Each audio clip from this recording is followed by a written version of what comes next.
کا لحاظ رکھا گیا ہے، لیکن یہ محض لوگوں کے اجتہادی ایک فیصلہ ہے، اجتہادی رائے ہے جس سے اختلاف بھی کیا جا سکتا ہے۔ قرآن پر زبردست لگانے کے تعلق سے عموماً حجاج بن یوسف کا نام لیا جاتا ہے، لیکن مولانا مناظر حسن گیلانی صاحب نے ابوالاسود دؤلی کو اس کا منزل قرار دیا ہے، آپ کی کیا خیال؟ میرا خیال یہ ہے کہ یہ واقعی یہ کارنامہ تو ابوالاسود دؤلی کا ہے، یہ روایات میں ملتا ہے، لیکن ابوالاسود دؤلی نے یہ محض انٹروڈیوس کرایا تھا اور اعراب تجویز کیے تھے قرآن پاک کے لیے لوگوں کی سہولت اور فیسلیٹیٹ کرنے کے لیے، لیکن یہ عام رواج نہیں تھا، جس کا جی چاہے اس کو اختیار کرتا تھا، جس کا جی چاہے نہیں اختیار کرتا تھا۔ حجاج بن یوسف نے اس کو آفیشلی لازمی قرار دیا اور یہ لازمی قرار دیا کہ اس پر اعراب اور نقطے لگائے جائیں اور بغیر اعراب اور بغیر نقطوں کے قرآن پاک نہ لکھا جائے۔ تو اس میں حجاج بن یوسف کا کنٹریبیوشن ہے کہ اس نے اس کو آفیشلی کمپلسری قرار دیا، اس لیے کہ نئے نئے لوگ اسلام میں داخل ہو رہے تھے جو عربی زبان نہیں جانتے تھے، یا بہت سے لوگ جن کی عربی زبان کمزور تھی، ان کے بارے میں خطرہ تھا کہ وہ قرآن مجید کو غلط طریقے سے پڑھیں، اس لیے قرآن مجید کے صحیح طریقے سے پڑھنے کو یقینی بنانے کے لیے حجاج نے اس کو آفیشلی کمپلسری قرار دیا، لیکن کارنامہ یہ ابوالاسود دؤلی کا ہے، سوچا ابوالاسود نے اور سرکاری طور پر لازمی قرار دیا حجاج نے۔ میرا خیال یہ ہے۔ قرآن شریف کی جو آپ نے بتایا کہ 300 آیات کو دستوری نشچت رکھتے ہیں یا ان سے احکامات مستنبط ہوتے ہیں، بقیہ دیگر آیات کا کیا تعلق اور کیا حیثیت ہے؟ بقیہ آیات جو ہیں وہ یا تو عقائد کو بیان کرتی ہیں، یا لوگوں کے ایمان کو پختہ کرنے کے لیے ہے، یا مکارم اخلاق کی تعلیم کے لیے ہے، یا لوگوں کے دل میں آخرت کی جواب دہی کا احساس پیدا کرنے کے لیے ہے، یا اللہ رب العزت کی عظمت اور اس کے مقام و مرتبے کو ذہن نشین کرانے کے لیے ہے، یا روز آخرت کی جواب دہی کا احساس اور جنت کے مناظر، دوزخ کے مناظر، اس سے انسان کے رویے کی اور طرز عمل کی تشکیل ہوتی ہے، انسان کے مزاج اور ایک ایمانی کیفیت اس سے پیدا ہوتی ہے۔ بقیہ آیات ان مضامین کے بارے میں ہیں۔ قرآن کے شاہ ولی اللہ محدث دہلوی نے 5 بنیادی مضامین قرار دیے ہیں، ان میں سے ایک ہے احکام اور بقیہ 4 ہیں، تذکیر بایام اللہ، تذکیر بآلاء اللہ اور تذکیر بالموت وما بعد الموت المخاصمہ۔ یہ 4 مضامین بقیہ آیات سے متعلق ہیں۔ قرآن پاک میں ناسخ و منسوخ کا جو تعلق ہے، اس سلسلے میں جو آپ عادت گھٹتے جو اس کے بعد آپ جو ایک اور صفر پر جو بات آ رہی ہے کہ قرآن پاک کوئی آیت منسوخ نہیں ہے، تو اس سلسلے میں آپ کیا چاہتے ہیں؟ میری ذاتی رائے یہ ہے کہ جو نسخ کی اصطلاح ہے متقدمین کے ہاں، اس کو سمجھنے میں بعض لوگوں سے غلطی ہوئی ہے۔ متقدمین نسخ کے لفظ کو آج کل کی اصطلاح میں استعمال نہیں کرتے، وہ ٹوٹل ایبروگیشن کے معنی میں استعمال نہیں کرتے، بلکہ وہ تخصیص اور تقیید اور مختلف معنی میں اس کو استعمال کرتے ہیں۔ ان کی مراد نسخ یہ ہوتی ہے کہ جب اس آیت کو پڑھا جائے تو فلاں آیت کی روشنی میں یا فلاں آیت کے ساتھ ملا کر پڑھا جائے۔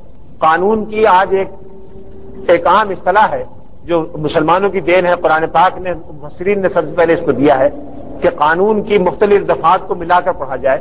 قانون کی اصطلاح ہے this section of the law should be read with such and such law, ان دونوں کو ملا کر پڑھا جائے، گویا ایک کا مفہوم متعین کرنے میں دوسرے کو سامنے رکھا جائے۔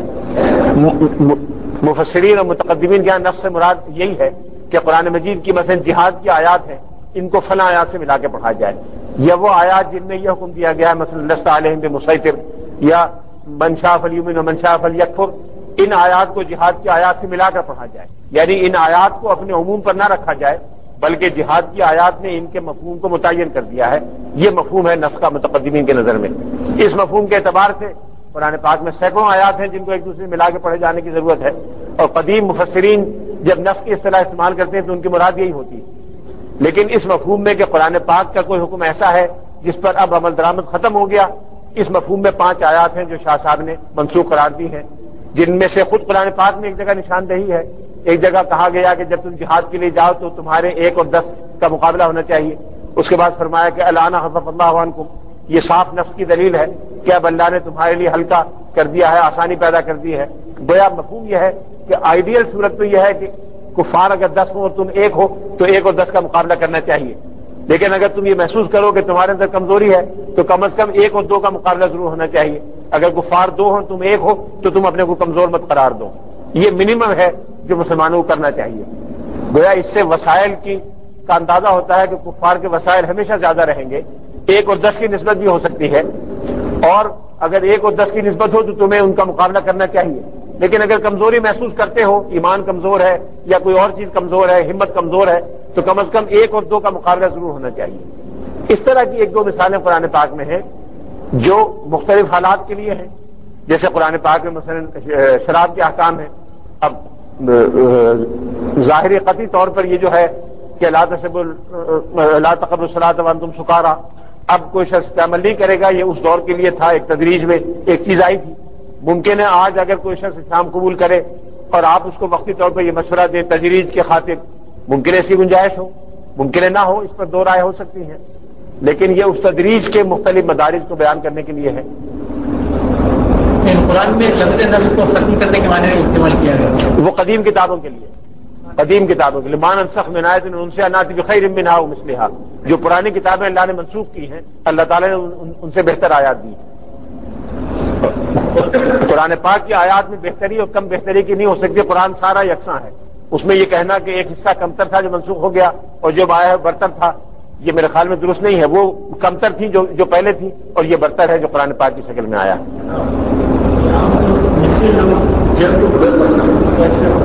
نہیں، قرآن پاک میں گا نہیں پڑھتے، قرآن پاک جو پڑھتے ہیں تو جیم ہی پڑھتے ہیں۔ نہیں، وہ جو صاحب علم نہیں ہے وہ پڑھتے ہوں گے، ورنہ جو علماء ہیں وہ جیم کو جیم ہی پڑھتے ہیں۔ نماز پڑھ سکتے ہیں، امام کو توجہ دلائیں نماز کے بعد کہ وہ اپنی قرات کو درست کرے، نماز تو پڑھ سکتے ہیں، نماز ہو جائے گی انشاءاللہ۔ نہیں کہنا چاہیے، نہیں کہنا چاہیے، نماز میں نہیں کہنا چاہیے۔ ڈاکٹر صاحب قرآن پاک کی جو سینکڑوں جو اردو تراجم ہیں، خاص طور پر جو ترجمے ہیں، اس میں عموماً ایک سوال پیدا ہوتا ہے کہ ہم عوام کو کس تفسیر پہ یا کس ترجمے میں، تفسیر پر بات نہیں کر رہا ہوں، کس ترجمے میں اس کا مشورہ دیں عوام کے؟ یہ سوال تو واقعی بڑا مشکل ہے، اس لیے کہ جو ترجمے ہیں وہ ان شخصیات کے ہیں جن سے لوگوں کی عقیدت بڑی مضبوط ہے اور لوگوں کی محبت کا تعلق بڑا شدت کے ساتھ قائم ہے۔ اگر ایک کا نام لیں تو دوسرے بزرگ عقیدت مند اس کو شاید پسند نہیں کریں، اس لیے میں کسی تفسیر کا نام نہیں لیتا۔ میں جب ترجمہ اردو کا دیکھتا ہوں تو میں حضرت شاہ عبد القادر محدث دہلوی کا ترجمہ دیکھتا ہوں، اور میرے خیال میں اس سے زیادہ ایکوریٹ ترجمہ اردو میں نہیں ہے۔ یہ بات میں کہہ سکتا ہوں بغیر کسی تردید کے، اس سے زیادہ ایکوریٹ ترجمہ اردو کا نہیں ہے، لیکن وہ قدیم ہے، پرانا ہے، تو عام لوگ اس سے استفادہ نہیں کر سکتے۔ وہ متفق علیہ بات ہے، میں اس سے استفادہ کرتا ہوں۔ باقی آپ کو دیکھ لیجئے، جو جس بزرگ سے عقیدت رکھتا ہو ان کا ترجمہ دیکھیں، ترجمے سب درست ہیں، خدا نخواستہ غلط ترجمہ کسی نے نہیں کیا، جان بوجھ کے غلطی کسی نے نہیں کی۔ اختلاف ہر ایک کے ترجمے سے ہو سکتا ہے، بڑے سے بڑے بزرگوں کے ترجمے میں آپ ایک رائے دے سکتے ہیں کہ یہاں کمزوری ہے۔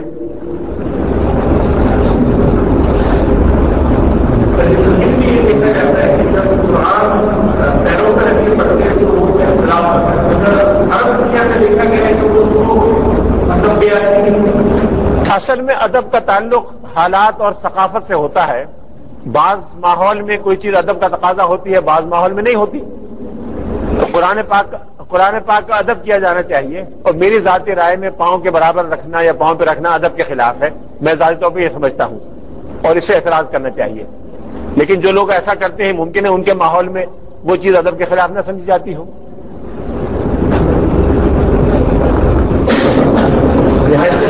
قانون دان تھے، آپ نے بھی قرآن شریف پر بہتر قانون کے نظر کیا ہو تو آپ کو ایسا کوئی قانون سب سے زیادہ مؤثر کیا ہو؟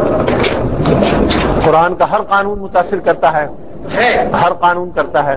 کوئی بات مجھے جو چیز سب سے زیادہ متاثر کرتی ہے وہ قرآن کا قانون وراثت ہے۔ اس میں اتنی ایکوریسی ہے، اور ایک ایسے آدمی کا لایا ہوا جس نے کبھی حساب کتاب نہیں سیکھا، جس نے شاید گنتی بھی 1000 سے زیادہ شاید ان کو نہ آتی ہو، اب نے نہیں پڑھی ہوگی بچپن میں، حساب کبھی ضرب جمع تفریق نہیں انہوں نے شاید کی زندگی میں، لیکن اتنی ایکوریسی ہے کہ تازہ ترین کمپیوٹر نے اس کو، ہمارے ایک دوست ہیں جو کمپیوٹر کے بڑے ماہر ہیں، انہوں نے قرآن پاک کے قانون میراث کو کمپیوٹرائز کیا ہے اور کئی لاکھ شکلیں کنسیو کر کے کمپیوٹرائز کر دی ہیں، اس میں ایک جگہ ایک پارٹیکل کا بھی فرق نہیں آتا۔ یہ بات تو بالکل وحی الہی کی بنیاد کے بغیر نہیں ہو سکتی۔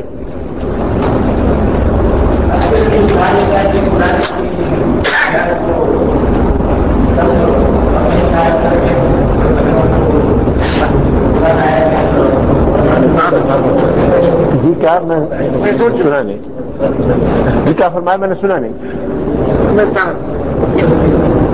پوچھ لیں اچھا اچھا ٹھیک اچھا اصل بات آپ پسند نہیں کرتے کیا وجہ ہے؟ یہ تو جو پسند نہیں کرتے وہی بتائیں گے. مجھے تو نہیں معلوم کیوں نہیں پسند کرتے. میں تو پسند کرتا ہوں میں تو پسند کرتا ہوں. وہ تو بڑا عالمانہ ترجمہ ہے. اصل میں قرآن پاک کا کوئی بھی ترجمہ مکمل نہیں ہے. میں ایک بات عرض کر دوں, قرآن پاک اللہ کی کتاب ہے اور ترجمہ انسانوں کی فہم ہے. کوئی ترجمہ کسی بڑے سے بڑے آدمی کا ترجمہ ہو وہ مکمل نہیں ہو سکتا. اس میں کوئی نہ کوئی خامی یا کمزوری ہر ترجمے میں موجود ہے. اس لیے ترجمے میں جس ترجمے میں آپ کہیں میں آپ کو خامیاں میرے جیسا کمزور آدمی نشاندہی کر سکتا ہے تو اور لوگوں نے بھی کی ہوگی. اس لیے یہ بات کہ کسی ترجمے میں خامی ہے یہ تو پھر ہر ترجمے میں ہے. کوئی ترجمہ خامی سے پاک نہیں ہے. اس لیے کہ قرآن پاک کے الفاظ کی جو جامعیت ہے وہ ترجمے میں آ نہیں سکتی. قرآن پاک کے اگر ایک لفظ کے 4 مفہوم ہیں, اللہ تعالیٰ نے ایسا لفظ استعمال کیا ہے کہ جو 4-5 مفاہیم اس میں آتے ہیں. جب ترجمے میں آپ اختیار کریں گے تو آپ ایک لفظ اختیار کریں گے, تو 5 الفاظ کی بجائے آپ نے ایک لفظ اختیار کیا تو جو وہ سچ تھی وہ محدود ہو گئی. دوسرا آدمی ممکن ہے دوسرا اختیار کرے, تیسرا آدمی تیسرا اختیار کرے. اب قرآن پاک کے لفظ میں جامعیت ہے. جامعیت میں یعنی اس میں بہت سارے مضامین بیک وقت اس میں موجود ہیں. اردو میں یا انگریزی میں آپ ترجمہ کریں گے تو اس میں سے ایک مفہوم کو لے لیں گے, وہ ترجمے میں کنوے ہو جائے گا, دوسرا آدمی سے اتفاق نہیں کرے گا, تو یہ تو بات رہے گی. اس لیے اگر کوئی اختلاف کرتا ہے تو میرے خیال میں کوئی غلط بات بھی نہیں کہتا, لیکن بہرحال میں کچھ نہیں کہہ سکتا. کم از کم میرے نزدیک بڑا عالمانہ ترجمہ ہے اور تفسیر بھی بڑی عالمانہ ہے. انہی طور پر مدارس عربیہ میں کیا نصاب ہونا چاہیے اس وقت؟ میرا خیال یہ ہے کہ مدارس عربیہ جیسا کہ پاکستان, ہندوستان, بنگلہ دیش میں ہے, ان میں نصاب جو بھی ہے وہ درس نظامی ہو یا ندوے کا نصاب ہو, اس میں ایک اعتبار سے کمزوری ہے میرے خیال میں. وہ کمزوری یہ ہے کہ درس نظامی پڑھنے کے لیے جو طلبہ آتے ہیں وہ 4-5 مختلف مقاصد کے لیے آتے ہیں. کچھ طلبہ وہ ہیں جو درس نظامی کر کے یا مدرسے کی تعلیم مکمل کر کے امام بننا چاہتے ہیں, مسجدوں کے وہ امام ہو جاتے ہیں. کچھ لوگ ہیں جو سرکاری یا پرائیویٹ اسکولوں میں جو اصلی اسکول ہیں اس میں اسلامیات دینیات کے مدرس ہو جاتے ہیں. کچھ لوگ ہیں جو